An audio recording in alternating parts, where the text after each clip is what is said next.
श्री इम्तियाज जलील जी।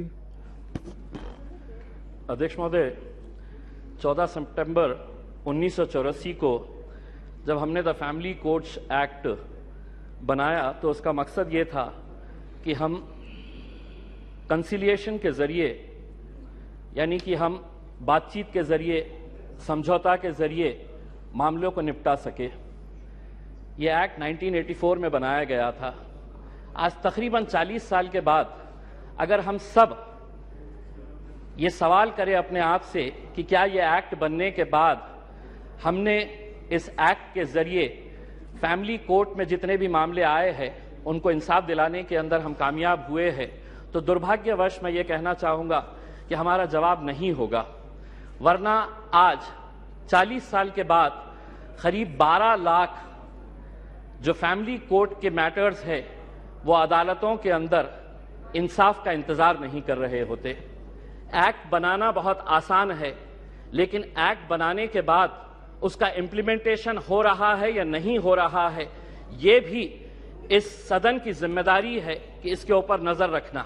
वरना एक्ट तो बन गया, लेकिन आज क्या वजह है कि इस 130 करोड़ की आबादी वाले देश के अंदर महज 715 फैमिली कोर्ट चलाए जा रहे हैं। मैं फैमिली कोर्ट का मकसद, मंत्री जी, मैं आपका ध्यान इस बात के ऊपर आकर्षित करना चाहूंगा। अध्यक्ष महोदय, फैमिली कोर्ट्स का मतलब सिर्फ ये नहीं है कि पति पत्नियों का विवाद, कि बच्चा किसके कब्जे में जाएगा, बच्ची किसके कब्जे में जाएगी, एलिमनी की अमाउंट कितनी होगी, कब दी जाएगी, कैसे दी जाएगी, घर किसके कब्जे में जाएगा, किसके हिस्से में जाएगा। फैमिली कोर्ट्स का मतलब हम सिर्फ यही समझते हैं, और बहुत सारे जितने भी सम्मानीय सदस्यों ने कहा है, इन्हीं का उदाहरण दिया है। मैं मंत्री जी आपसे हाथ जोड़कर विनती करना चाहूंगा, हम एक ऐसे समाज के अंदर रहते हैं जहां एक नई संस्कृति को हम देख रहे हैं कि हमारे बूढ़े माँ बाप जिन्होंने हमें पाल पोस कर बड़ा किया है, जब वो बूढ़े हो जा रहे हैं तो इस देश के अंदर बहुत सारे ओल्ड एज होम्स खोले जा रहे हैं, वृद्ध आश्रम खोले जा रहे हैं। क्या इनके लिए कोई कानून है कि जिन माँ बाप ने अपने बच्चों को पाल पोस कर बड़ा किया है, जब वो बूढ़े हो गए, बच्चे की शादी हो गई, तो बहू को माँ बाप पसंद नहीं आ रहे, अपने सास ससुर पसंद नहीं आ रहे, बेटा अपने माँ बाप को बोझ समझ रहा है, और एक दिन दोनों बेटा बहू अपने बूढ़े माँ बाप को उठाते हैं, ले जाते हैं, और जिस तरह घर का कचरा उठाकर हम बाहर फेंक देते हैं, तो हम उन्हें ओल्ड एज होम में ले जाकर छोड़ दे रहे हैं। मैं तमाम सदस्यों से हाथ जोड़कर विनती करना चाहूंगा, मैं भी दिवाली के वक्त औरंगाबाद के मेरे चुनावी क्षेत्र के वो एक ओल्ड एज होम में गया था। मंत्री जी, हैरानी हुई वहां पर देखकर कि एक रिटायर्ड जज वहां पर उस ओल्ड एज होम में है। मुझे यकीन नहीं हुआ जब मैंने उसका नाम सुना कि उसके बेटे, इतना बड़ा घर है, ऐसा नहीं है कि बहुत गरीब है कि अब मां बाप को पाल नहीं सकते हैं, लेकिन एक रिटायर्ड जज भी उस ओल्ड एज होम में जब हमने देखे तो तब समझ में आया कि ये समाज कहां जा रहा है करके। तो ऐसे लोगों के लिए क्या कानून होना चाहिए फैमिली कोर्ट के जरिए? पति पत्नियों का विवाद तो जो है ये जिंदगी भर चलता रहेगा, इन्हें भी इंसाफ मिलना चाहिए, लेकिन वो बूढ़े माँ बाप कहां जाएंगे? फैमिली कोर्ट के अंदर कुछ ऐसा सेक्शन लाया जाए कि जो बेटा अपने माँ बाप को कूड़ादान समझकर, कचरा समझकर ओल्ड एज होम में डाल रहा है, उसे अखबार के अंदर एक नोटिफिकेशन अपनी तस्वीर के साथ, अपनी फोटोग्राफ के साथ उस अखबार में उसे यह नोटिफिकेशन देना होगा कि मैं अपने मां बाप को ओल्ड एज होम में डाल रहा हूं। ऐसे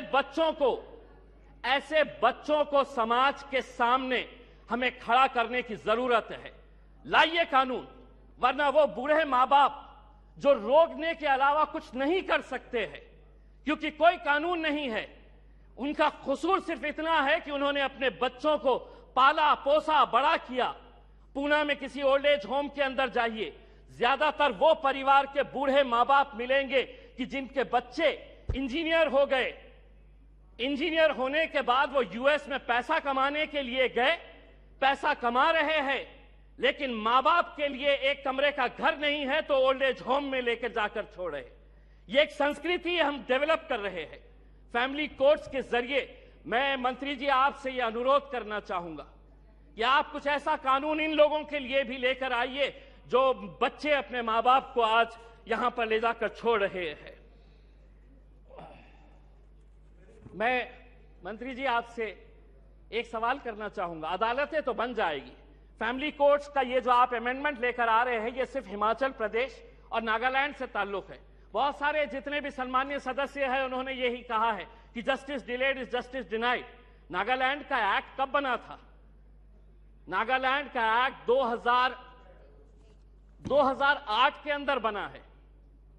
अगर यहीं पे अगर हम इतना डिले कर रहे हैं कि पुराने फैसले जो विदाउट पार्लियामेंट के पास किए गए हैं, आज अगर इतने सालों के बाद हम ये अमेंडमेंट लेकर आ रहे हैं कि नागालैंड के 2008 के बाद जितने भी जजेस ने फैसले दिए हैं रेट्रोस्पेक्टिव इफेक्ट से हम इसको आज के दिन पास कर रहे हैं, यानी कि गलती अगर हमारे पास से ही हो रही है तो हम उन अदालतों से कैसे इंसाफ की गुहार लगाएंगे?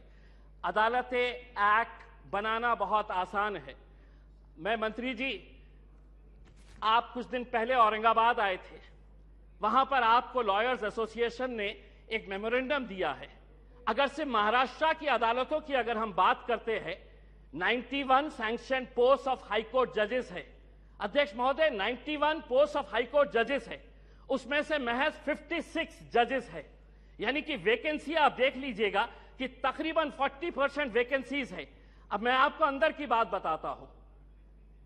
हाईकोर्ट के जजेस जब अपॉइंट किए जाते हैं तो सुप्रीम कोर्ट का कॉलेजियम इसे डिसाइड करता है। यह पूरा सुप्रीम कोर्ट के कॉलेजियम ने अपना रिकमेंडेशन दे चुका है। क्या वजह है कि सरकार ने इसे इतने सालों से रोक रखी है?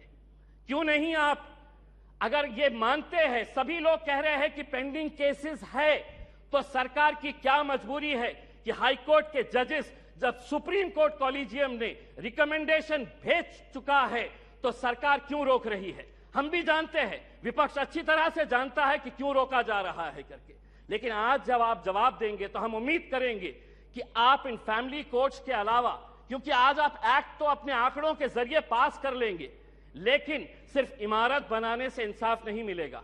उस इमारत के अंदर उस कुर्सी के ऊपर बैठने वाले, ये सदन कोई मायने नहीं रखता है अगर वो ये स्पीकर की कुर्सी खाली रही तो। वो स्पीकर की कुर्सी जितनी महत्वपूर्ण इस सदन के लिए है, उसी तरह अदालतों के अंदर जजेस की कुर्सी भी बहुत मायने रखती है। लेकिन अगर आप ये मानेंगे कि नहीं, इतने करोड़ केसेस पेंडिंग है, तो कौन उसका निपटारा करेगा? आप ही करेंगे मंत्री जी, आप ही को करना है। और अगर सुप्रीम कोर्ट कॉलेजियम ने अपना महाराष्ट्र के जजेस का रिकमेंड कर चुका है तो सरकार उसे क्यों रोकी है, इसका जवाब भी आपको देने की जरूरत है। आपने एक ट्रिपल तलाक का कानून लेकर आए थे, इसके जरिए यह भी फैमिली कोर्ट का मैटर है। मैं आपसे पूछना चाहूंगा, उस वक्त जब ट्रिपल तलाक का मामला आया था तो बहुत सारे लोगों ने चीख चीख कर कहा था कि हमें मुस्लिम बहनों के साथ इंसाफ करने की जरूरत है।